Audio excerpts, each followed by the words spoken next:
So this presentation is actually one that we give to our 2,700 students, our Introduction to Technical Writing students. We'll talk more about how the curriculum at UNT was created because it kind of reflects a lot of what we've been talking about in the last couple weeks about the parameters of the service course. But just real quickly, the course is divided into 4 major units. The first one is technical style, which lasts about 4 weeks, and then the second unit is technical design. Each one of those concepts is connected to a genre or a text type. And so technical design, unit 2, is specifically tagged onto resume writing and design, and also LinkedIn profile writing and design. And so that's why you're seeing different things related to resumes and design, because that's how we connect those two concepts here at UNT. We also find that the resume in general, application materials, are one of the more relevant genres that students get to engage with. So we kind of connect it to something maybe a little unexpected that you wouldn't normally connect to. The resumes in particular are an important document because they need to be tailored to the specific job and the specific employment opportunity. One of the ways to do that is through branding. And so really what this presentation is intended to do is to help students to start to think about the idea of branding from a professional branding perspective, something that they probably don't have a lot of experience with. So this particular presentation joins well with the Palmer article that I had you read on making those key connections with LinkedIn. And so as you're watching this presentation, start thinking about your draft of your LinkedIn profile summary and headline, because these are some of the concepts that I want you to be thinking about, because that summary, that headline, really should start to reflect your professional brand. So we can begin by talking about the general concept of what is branding, and students generally have a concept of branding based on all the exposure that they get through visual mediums like icons and logos. And you can see up there we've got the Apple, the Starbucks, and the McDonald's logos. Those things are synonymous with those companies, but they also invoke some type of emotion, some type of feeling, and some type of quality value statement. All right, so you connect things to McDonald's, Happy Meals, different things to Starbucks, you might to Apple. So again, it's the same thing when you're talking about your own professional brand, is what do you want people to associate with your brand? Brands are also recognizable. So again, we've got Apple on there. We've got Nike. We have brands that have their names written out like Coca-Cola and Microsoft, but look too, I mean, those colors, the curvature of that typography in Coca-Cola, that is synonymous with that brand. Think about too the colors of the boxes, even the order in Microsoft, that is synonymous with that brand. So even when you have the company or the brand name written out right next to that, it is the presentation of that brand that again evokes that same type of emotion of whatever that you have with it, and that type of quality statement. And that's often why people get really upset when brands change. And so on your left, I've got some old brands or old designs. So you probably remember that old Google brand with the beveled edges and things like that. And then onto the right, you have the new brands there.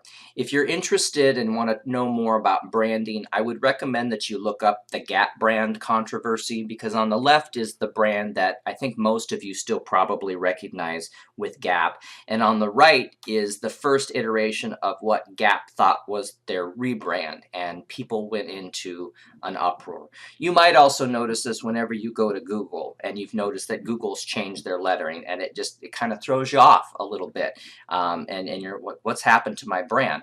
Well, those are some things that you want to reiterate to students to get them thinking. I mean, they notice when those brands change because they become comfortable, they become trusted brands, what to expect, and when you change that, right, nobody likes change, right?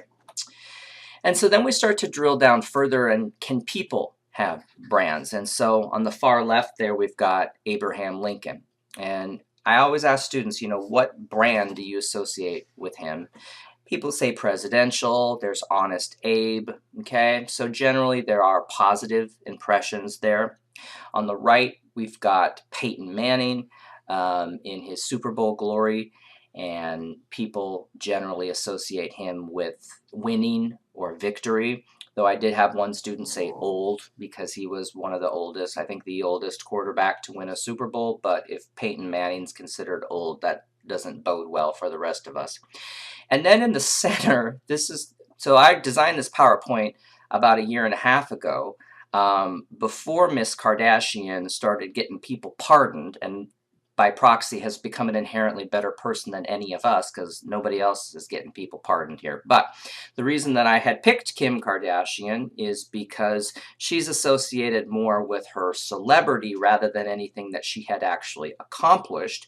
And this was actually one of the more sanitized photos that I could find of Miss Kardashian, who tends to like to wear more provocative looking things and is known more for physical attributes than anything else. But I'm going to have to probably rethink now and change this because Kim Kardashian has actually changed her brand, maybe to many other people's surprise.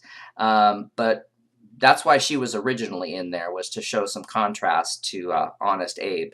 But now oh, how things change so quickly. All right, so but people have brands as well.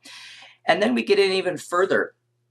Can typography have a brand? And this is particularly important for technical writing because people make a judgment about whether or not they want to read a document before they even read word one. And that's because they look at the document's design.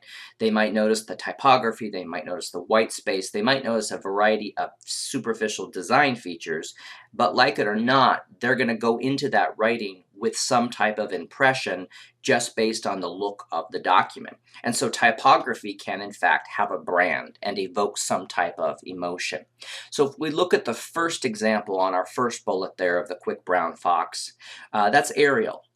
And think about, when you see Arial, what do you associate it with? Some people say generic. Arial was a very prominent font in the Microsoft Suite templates. There's a very infamous, you've probably seen it, memo that's got a reverse text black box at the top with the word memo. A lot of that is Arial.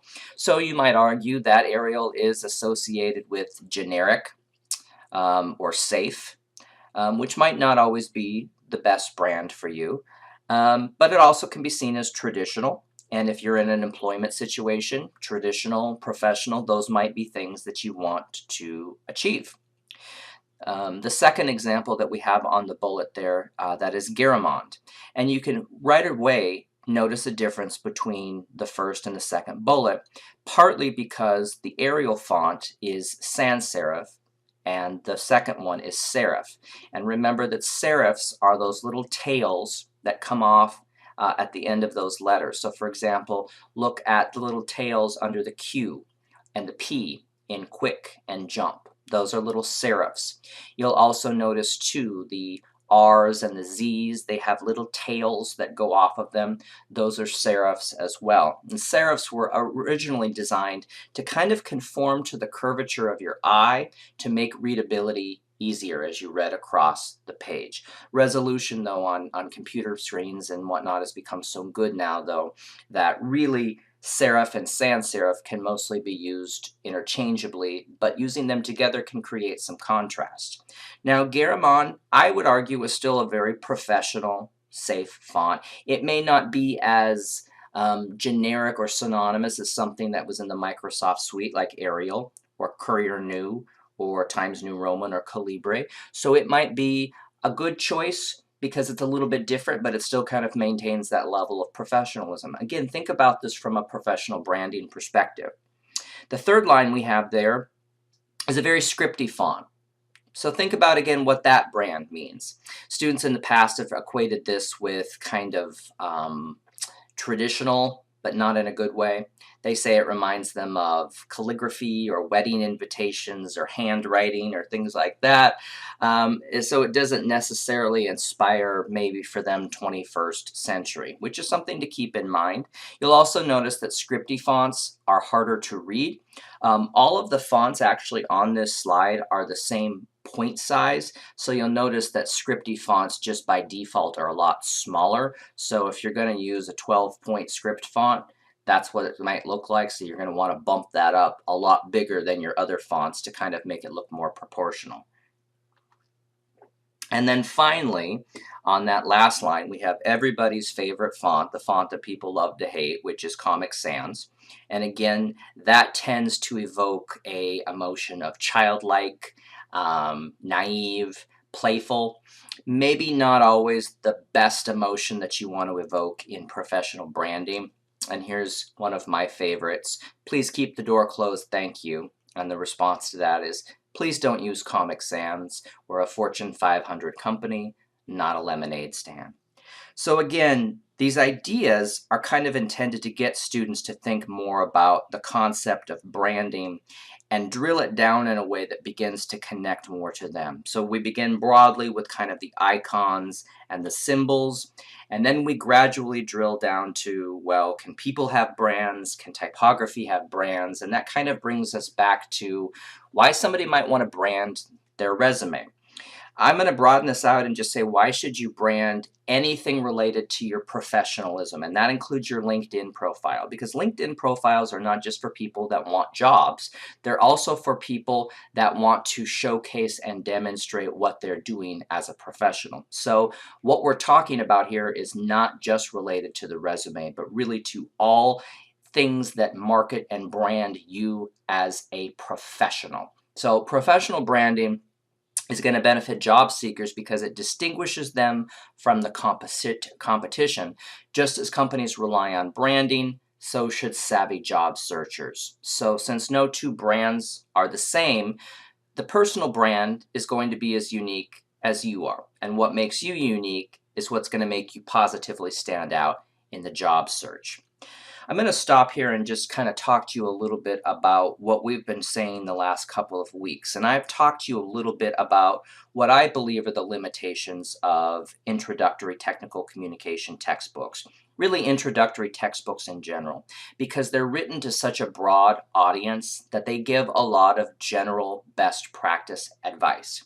In particular, I don't love the branding and the resume information in the textbook that you have because it's so generic. And really what it doesn't teach students is how to tailor and what the rhetoric is behind that. So we actually supplement a lot of that unit with these types of lectures, because really this concept of personal branding is so important, because a lot of my students will be computer science or biology majors. And I'll be great. So, you're one of, how many hundreds of biology majors at UNT?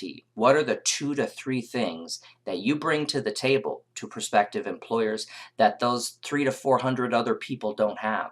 What distinguishes you from the competition? And getting students to think like that, getting them to really dig down and pull out those 2 to 3 things that make them unique really makes a tremendous difference, specifically in job settings. And another reason why we join these types of concepts with employment materials is because students see the immediate relevance of having good job materials. And so we kind of, use that to teach some of these concepts about tailoring and branding, which is why the design unit includes job materials like the resume, but also LinkedIn summaries, headlines, and profiles, which you are also going to be working on this week.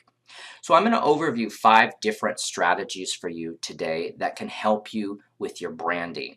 I say these are specific to resume, but again, these are things that you can think about as you're beginning to draft your LinkedIn summary and your headline for this week. And that involve identifying your audience, considering your selling points, organizing your information, punching up your prose, because branding is a little bit more technical marketing here. So it's a different style of writing than maybe you associate with technical writing. And then finally, creating a visual hierarchy. So we have to begin by identifying your audience.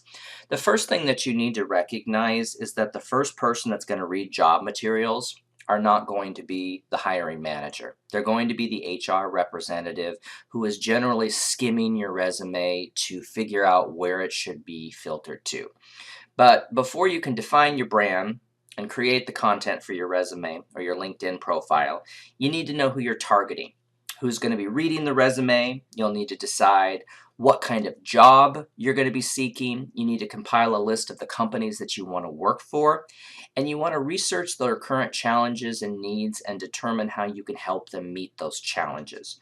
One of the things that I always recommend it with students and anybody who's doing job materials is go beyond the job ad and find one thing about the company that's not in that job ad. So go to their website, look at some of the news related to that company, look at some of the awards that they've got, find one thing that's not in the job ad and find a way to integrate that into your job materials. So, if a company has won, customer service satisfaction awards and you have experience in retail or you have some related experience, those are things that you want to echo back in your job materials or that you potentially want to build up and mention in other things as well, because that again shows tailoring and you're cueing those readers who do not have a lot of time and are not going to be spending a lot of time looking at your stuff to hone in on those things.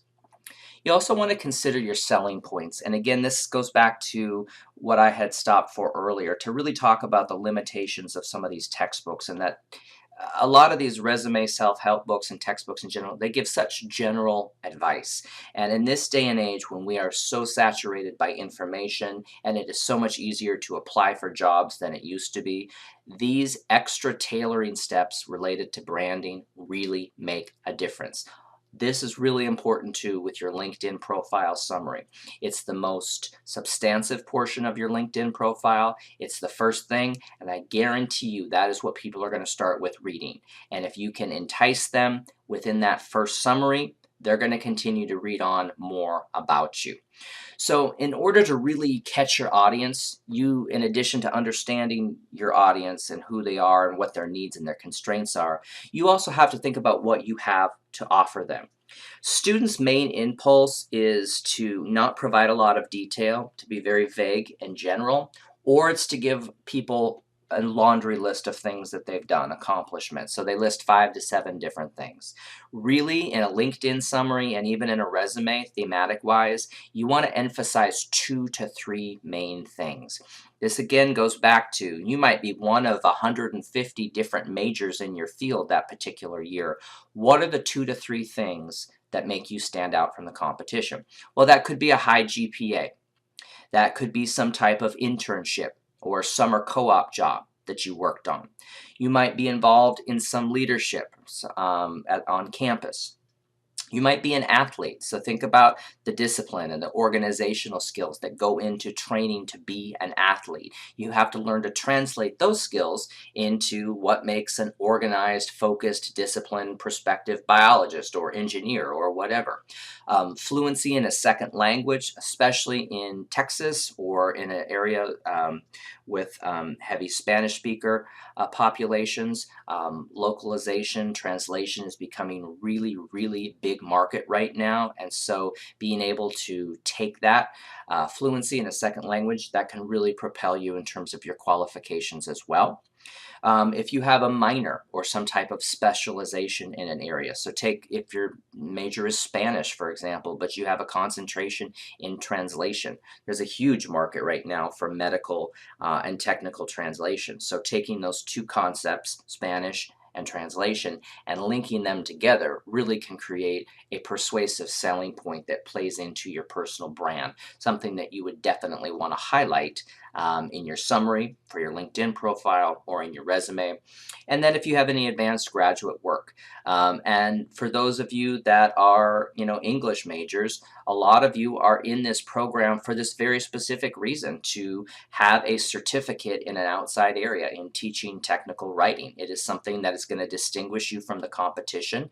It's going to create some contrast. And so this goes into your professional brand and who you want to be as a professional, working professional. I always tell students too when they're looking at job postings and they're working on resumes, treat the job posting like a hierarchy. And by that I mean if the first qualification listed in that job posting is education, your resume better have the first section be education and vice versa. So that means, yeah, you're going to be creating a slightly different resume for every job that you apply for. And that goes into these little marketing and branding concepts that we've been talking about so far. So in terms of organizing your information, again, you want to use job postings to kind of match that up, but it is also about location as well.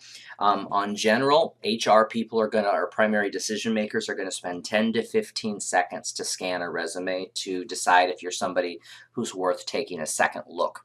And I'm going to actually link some resumes as part of this lecture so that you can kind of do something similar, a little experiment to see how you can skim things. One of the general concepts that's usually given for any type of design is focus above the fold. This relates back though to a context that I find students don't have a context for anymore. You know, when you would walk by a newspaper stand and a headline or a photo would catch your eye and you'd want to read more, you'd pick up that newspaper and you would unfold it and you would read the rest of the story, but it was whatever that information is above the fold that you would want first. I guess on a website, it's basically what you can see on the first page before you have to scroll. I would call that above the fold. So what does that mean in terms of your resume? Well, that means that you want to kind of skip those general objective statements that say something really generic like, I seek a position in the private sector that will expand my skills and be a productive employer. It doesn't show a lot of tailoring there. And instead, you want to lead with an action-oriented brand statement, and that's going to include keywords and descriptions of what we call your ROI, your return on investment. In other words, what value are you going to bring to the company? And in order to produce a really strong brand statement, you have to have a good sense of what those 2 to 3 things are that distinguish you from the competition. And you'll notice that the brand statement in a resume is just a smaller, more condensed version of your LinkedIn profile summary. So these documents actually do double duty. You know, your LinkedIn profile gives you a little bit more opportunity to expand on this, but your resume can also be include a very distilled version of those as well. So punching up your pros, we're going to talk about just 2 strategies today. The first one is show, don't tell. In other words, show people the characteristics that make you a productive and desirable employee. Don't just tell them.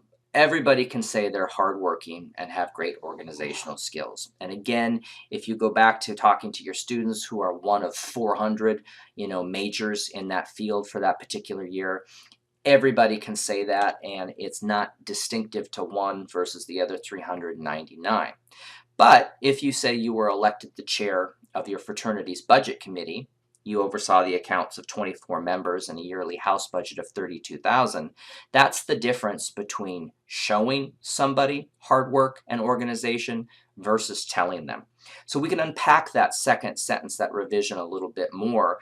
Elected the chair of my fraternity's budget committee. So there's a leadership position there, okay? Also note the quantification, okay? I didn't spell out things. 24 members. 32,000. Notice how those numbers pop out at you. I guarantee when I switched to this slide, your eye probably went immediately towards the numbers. You might have immediately gone to that 32,000 because those symbols, those characters like those dollar signs and percentages also pop out. One of the things that we need to embrace is that we live in a nation of skimmers. And by that, I mean most people get their information by skimming and looking at things in chunks. Now, we can debate that and whether that's a good thing or not, but I tend to just want to embrace the reality of the situation. So if we know people are going to be skimming and we know we have to grab their attention, we need to learn to start using the devices that are going to capture that. And one of the ways is through that quantification. And if we connect that back to HR people spending 10 to 15 seconds skimming our resume, I would rather them skim to I saved or raised 32,000 a year. Okay, that would be the one thing that I would want to connect that to. So we've got two examples of quantification. We also have that connected to a leadership position here in this first example. And that's a really nice illustration of telling somebody something and then actually showing them. Let them making their own mind up through the use of some persuasive details. Again, another thing I get a lot is I'm a responsible student. How about instead I took 31 credits over 2 years and maintained a 3.7 GPA.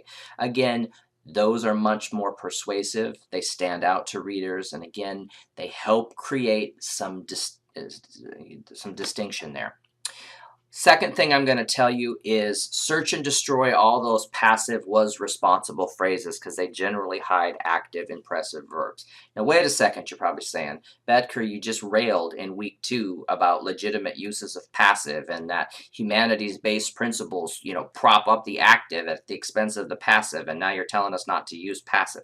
Yes, I am, but remember that I also told you that it makes sense in human-centered disciplines to use the active over the passive. And if we're in an employment situation and we are marketing ourselves and our personal brand, do you want to be an active prospective employee or a passive? And I think the answer to that is pretty obvious. You want to come across as active, and therefore you need to use active verbs. You are selling your brand, your professional brand, so you want to appear active.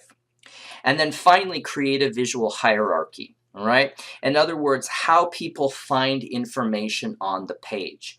Remember that technical design is not about making things look pretty. It's not making things put on pink paper and scented with a big kitty, emoji on there. All right. It's not to make things aesthetically pleasing. Technical design is about comprehension and readability. It is making sure that people find the information in the spot that they need it when they need it. And that's why I say we have to kind of embrace this nation and readers of skimmers that we've become.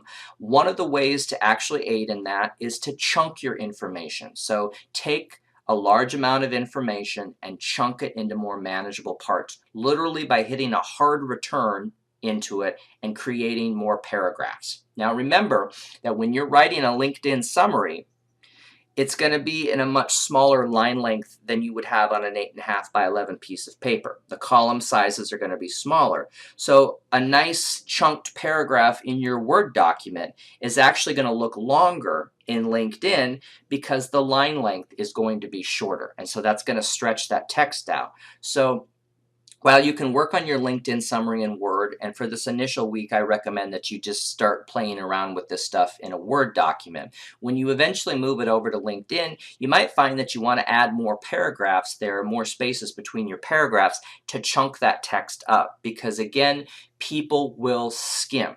If you're ever reading a very long passage in a book, if you're like reading Wuthering Heights and they're on the moors and, Heathcliff's upset and Catherine doesn't know why and blah, blah, blah, blah, blah, and you're getting bored, where do you skip to? You skip to the dialogue because it's indented. All right. So creating a visual hierarchy kind of embraces the concept of, yeah, we know how you read, we know how you find information, we're going to get strategic and we're going to fix that so that whether you like it or not, you're going to read the information that we want you to get. So keep chunking in mind. You also want to keep formatting attractive and consistent and clean, especially in a one-page resume. Sometimes resumes kind of have a manic, disconnected look to them, and that's often because there is too much on the page. And by that I mean they might have 5 or 6 different types of fonts. That includes different font sizes. So if you've got Arial 10 point, 12 point, and 14 point, that's 3 different fonts. So again, keep that limited down to 2 or 3. I would keep your colors no more than 3, and that includes black and white, and then maybe one more contrast color. Don't choose a script or an unprofessional font. So please, nobody use Comic Sans. All right. Use what we call graphic lines sparingly. Those are usually the lines that sometimes people put under each individual section of their resume to kind of break it up. But if you think about that, a resume has 5 or 6 sections. That's 5 or 6 lines that probably could be deleted to leave more white space, and as a result, leave a more aired out document. And again, the idea here is that you want to create something inviting. You don't want to put people in a bad mood before they've even read word one of what you've written. And then avoid underlining text, because it's just one more device, visual cue that stands out to readers, and it's an antiquated device, quite frankly. It was when we had typewriters before we had italics, so use those instead. Remember, the skills hierarchy in the job posting should inform your visual hierarchy. So again, if those job ads say I want education first, followed by experience, your resume better reflect that. And again, that is why students need to understand, and you all as well, that you'll be creating a slightly different resume for every job that you apply for.